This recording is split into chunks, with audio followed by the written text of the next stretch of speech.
Lord, ako naman po ngayong 2024. Sa sobrang dami ko pong napagdaanan last year. May mabigat, may masaya, may mga bagay na hindi ko maintindihan. Pero dahil sa iyo, Lord, na-overcome ko yan lahat.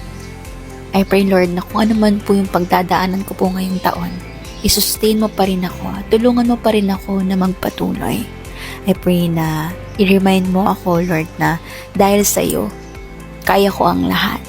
And tulungan niyo po ako na even on those seasons na malungkot, masakit, makita ko pa rin kung paano kayo nagtatrabaho sa buhay ko. Salamat po, Lord, sa lahat.